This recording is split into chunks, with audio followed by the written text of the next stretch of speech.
Welcome back. This is the percent equation this time on page 279 in your textbook. And a percent equation is just another way of writing the percent proportion that we've been working with. But this time we're going to write our percent as a decimal instead of a fraction. The way that we talked about this percent equation when it was a percent proportion before was the is over of is percent over 100. And we also looked at that as the part over the whole is the percent over 100. Well, if you look at this first equation and we multiply both sides by the whole, so we have the part over the whole equals percent, multiplying both sides by the whole in red here, the whole cancels. Okay, so if we have that in both the numerator and denominator, you can see that the whole will cancel, and we're just left with, on the left-hand side, we're left with the part, and that's equal to the percent times the whole.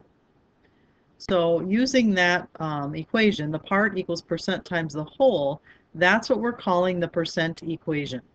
Okay, so let's do some examples.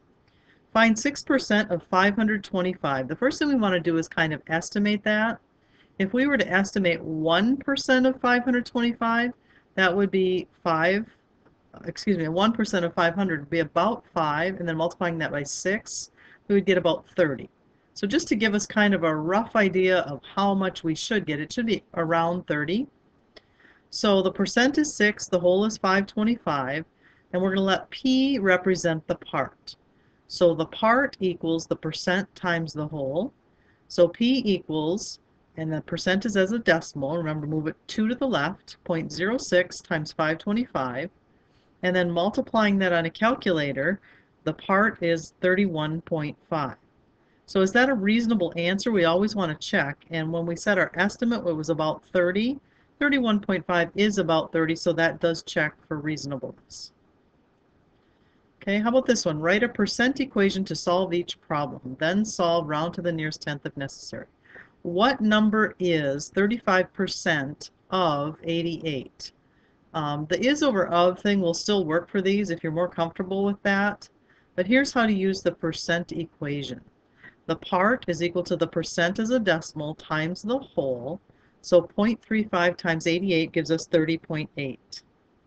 Likewise, over on the right-hand side, the part is equal to 0.15. The percent is a decimal times 275, which is the whole. Multiplying that, we get 41.25. 420 is what percent of 600? First we want to estimate our answer.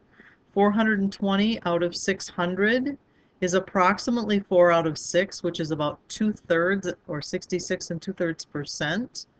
So the part is 420, the whole is 600, and we're looking for the percent. We're going to estimate that to be about 66 2/3. So here's our equation. 420 is the part this time. We're looking for the percent, and here's the whole. If we want to solve this for n is multiplied by 600, we need to divide both sides by 600, and then that 600 is going to cancel on the right-hand side, and we're just left with n, and n is equal to, as a decimal, 0.7.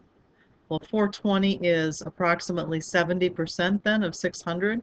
Is that a reasonable answer? Well, comparing that to the 66 2/3 estimate that we had, that does check for reasonableness. How about this one? Write a percent equation to solve, then solve it round to the nearest tenth. 62 is what percent of 186? Well, 62 is the part, 186 is the whole, and we're looking for that percent. So 62 equals x times 186.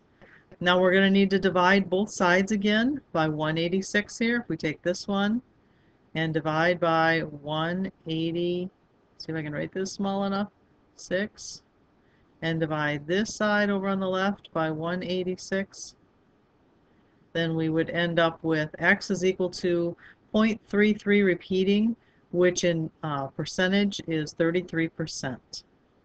All right, the last problem is left for you to do, and bring your answer to class. We'll see you then.